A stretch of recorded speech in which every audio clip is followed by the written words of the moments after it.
Hello everybody, in this episode I am joined by Sully Bower and we are going to do a very hot topic. We're going to do a medic versus non-medic in aesthetics.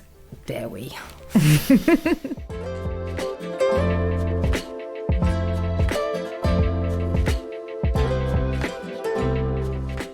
Okay, shall we start with what is the difference between medic and non-medic? Okay, so in my mind, medic means that they've got a NMC registered number, so that's a nurse that's got an NMC registered number, or you're a doctor, so you'll then have a slightly different PIN number that makes us accountable to class ourselves as medically qualified. Mm-hmm. A non-medic would be someone that does not contain those qualifications. That also does include a beautician. Mm-hmm. Now, they may have different levels of qualifications, but they still are not classed as a medic. Okay, so for me, would I want to go to a medic or a non-medic? Why would I want to go to either one? Okay, this is controversial, but this is why we're doing this, right? It's reality. Yeah. Out there are people that say to me, and I get this all the time, I come to you, Sarah, because you're a medic, okay? And we all know out there, everybody is trying to jump on the bandwagon to do aesthetics. Mm-hmm. Whether you are a builder, a plumber, a hairdresser, down to then the medical world, okay? Yeah. Everyone's having a play with it. And some people will state they'll only go to a medic, and some people are happy to go to a non-medic. I know medics that do this, and I know non-medics that do this, and I'm not going to insult anybody, but I'm going to give you my perception of an overall take on it, not my personal opinion. Mm-hmm. If the hairdresser down the road goes and does that one-day course, do I think that's right? No, I don't. If that gynecologist that has a medical qualification goes and does that same one-day course, that's now deemed as okay. I disagree. Why is a gynecologist that is not focusing on this area for the last 25 years of their career deemed okay to still do that same one-day course, but now be an expert? And so that people then go to that medic because of that PIN number that they hold.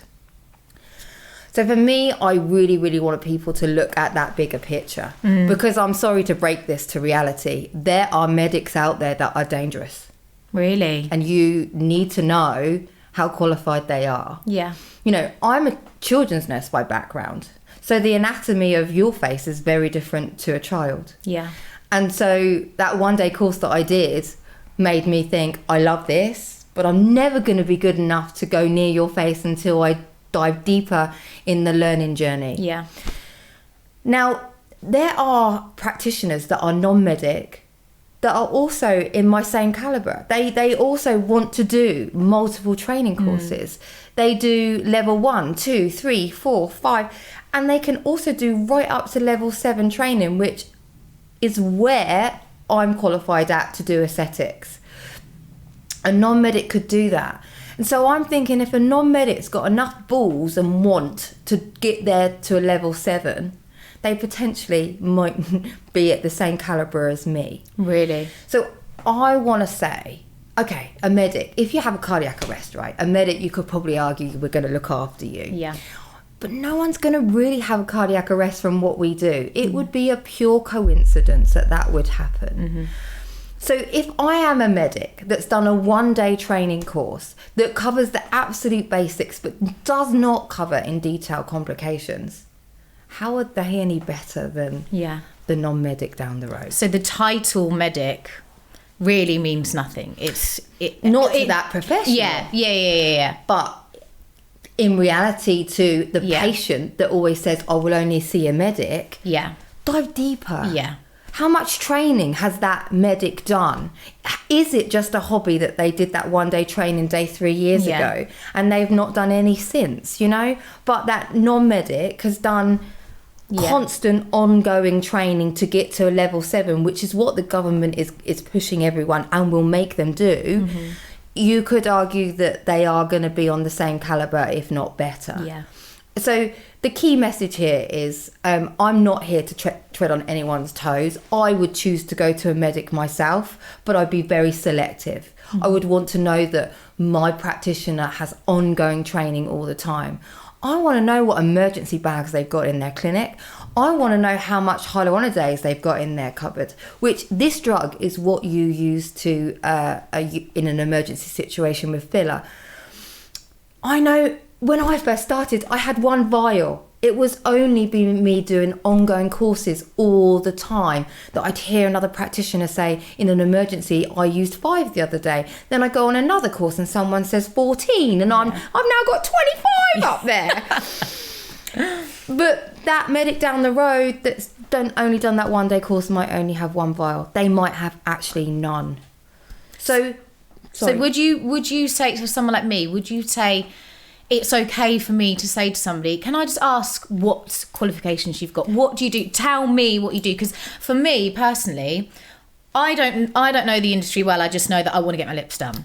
So I don't want to ask somebody who I feel like is the professional, dig them out. What have you got? Tell me what you can do. I would feel shy to do that. But would you be okay if somebody did that to you? Is that what you would expect, kind of thing? You're so right. No one does do it to me. Yeah. I love it when they do that. Yeah. I love it. But I'm going to throw this one back at you. Yeah. I know why you don't need to ask me.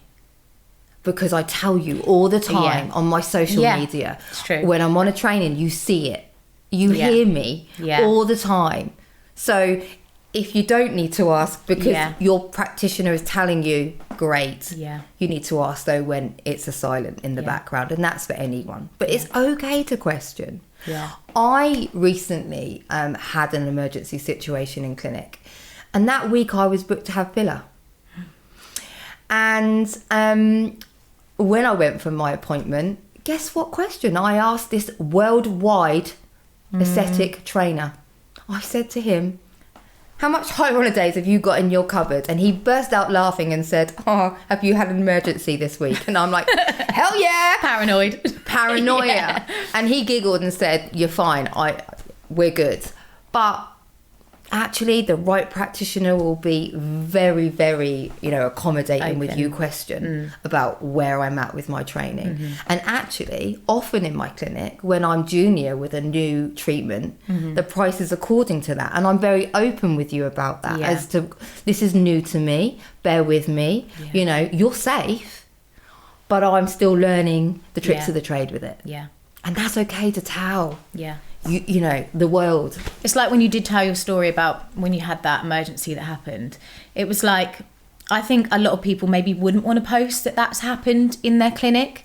But you actually posting it and showing what you did and that you have experienced it and been through it now made me actually feel way more safer about coming to you, because you've been there, you've solved the problem, you showed the world what happened. This shit happens, right? It's rare, but it can happen. It's taken 5 years for that to happen. On reflection, I'm not sure. I haven't changed my practice. I inject the same way, but because of all the constant trainings that I go on, I kept up, learning new ways to manage it. Everything was in place for the day that happened. And that's what's so important about this non-medic scenario. Can we just maybe split it? Because it's actually really bitchy. You know? I'm not going to suddenly tomorrow go and do a 1 day course and think I can fly a bloody plane, am I? No.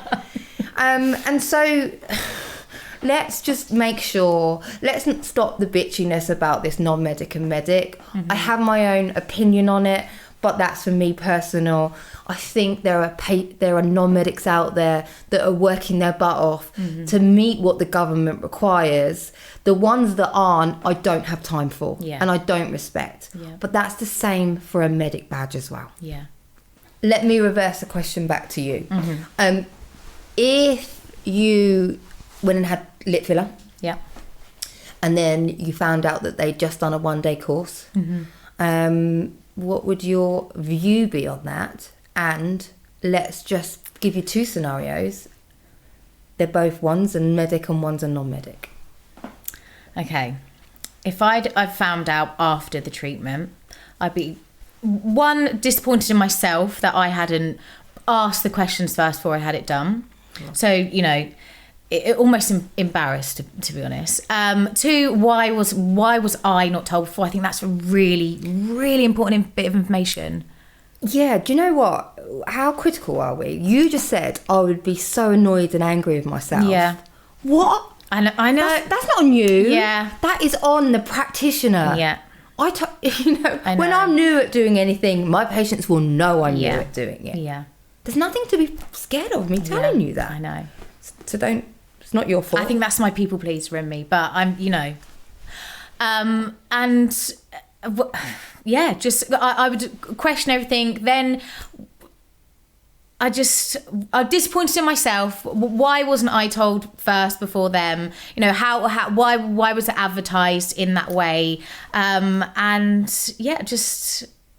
Disappointed in me and them. And if it was both the same scenario, medical and non-medic, I'm predicting you would feel safer in theory with the medic. With the medic, absolutely. And that is the perception, isn't it? Yeah. And I'm going to say, you know, that has to stand ground. And I feel I'm sitting here being completely fair across the board to non-medics and medics, and I think that's the right thing to do. Yeah. But I hope that in return they respect why sometimes medics do get a bit pissed off. Yeah. You know? 25 years I've got of my career, 15 years of being a nurse prescriber, which is a horrific course and it's not easy. So, some of the qualifications I can gain as a medic will always keep maybe some of my patients safer in some scenarios. But it's just about keeping that happy respect across the board. Yeah. And you guys looking at that bigger picture outside. Yeah, that absolutely. It's not just about one's a medic and one's not. It's about actually, where's their qualifications? Where's their clinic growing? What are they telling me? What do I understand? Yeah. Is everything in place for when something goes wrong? Yeah. And that's to non-medics and medics. Yeah. And that is just clear cut. But I think it's also being told that something can go wrong as well. You know, so many times before I'd ever met you, I don't think I was ever told that something could go wrong. So, you know, when I was young and I first had my first ever filler, which I think was just in somebody's bedroom, I hate to say it, but I was young and it was cheap. I had no idea of the things that could happen. So then I was never going to ask the questions of, have you got these things in place in case this happened? Because I was never made aware. I probably signed some disclaimer that said in small print, or I don't really know. But even then, I don't have the knowledge or even understand what a lot of these things say or these things mean. So it's so true. Yeah. And it would have been there. That practitioner person would have probably completely covered themselves. But I never send my forms out before you come to clinic. No. I do it right in front of you. Yeah. Look into your eye. Yeah. Because I know who's lying to me, you know. And all of those, it's not great having to warn you about some serious complications that may occur. But what's worse is me telling you when it's happening. Yeah. Because that's just even more scarier, isn't it? Yeah. So, do you think it's on the government to introduce more regulations? Personally, I thought there was. I thought there would have to be for this kind of thing. Like, it's somebody's face, it's injectables, it's all these things. I thought there has to be some kind of level you have to be at. Yeah. Basically, it is up to the government. And every year we hear that something is coming in, but man, it is slow. As it stands, it is going towards that every practitioner that does aesthetics has to have a level 7 aesthetics qualification. That qualifies for a medic or a non-medic. Okay. Hence kind of what I said at the beginning, that can we scrap that bit and actually concentrate on what level of qualification? Because if you've got the level 7, you know it's more than a one-day course. You know that they've invested their time and a lot of money. A level 7 is not 200 quid. Yeah. And you know that they've got everything in place to keep you safe. But you know, unfortunately, that's not in stone in any shape or form. And so people, you know, slag off non-medics for going to do these one-day training courses, but there's no law that they can't do that. They're out there. Yeah. I suppose my take on that is there will be good training centres for non-medics and there will be not so good. But I've recently had a medic contact me about a training school that they were going to go and do their training at, and really, wow, just wow. So the bad training schools, they need to be scrapped. You know, a training school and a hairdressing salon, really, what the hell? No way at all. So they need to be kind of regulated as well. They absolutely need to be regulated. So it needs to be where the training is and by who, and then the level as well. But unfortunately, that's where it will still slip through the net. Yeah. Some of these bad training centres will still manage to be able to train at level 7, yet it's still not in good state, you know, and that's scary as well. So can anyone just start a training centre? Anybody can do a training centre. No way. Anyone and can just start handing out certificates and saying you've qualified. You just have to get, I think, a training certificate. I could go and get one of those. I'd love to be a trainer. Yeah. And I will be a trainer, but I'll do it the right way. Yeah. And you do about 700,000 million things already.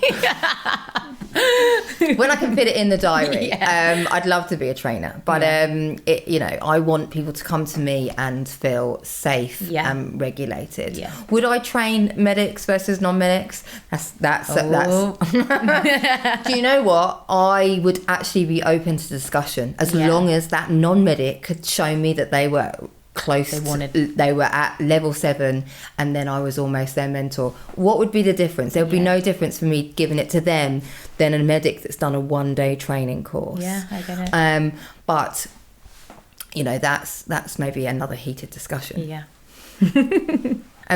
Thanks everyone for listening to this podcast.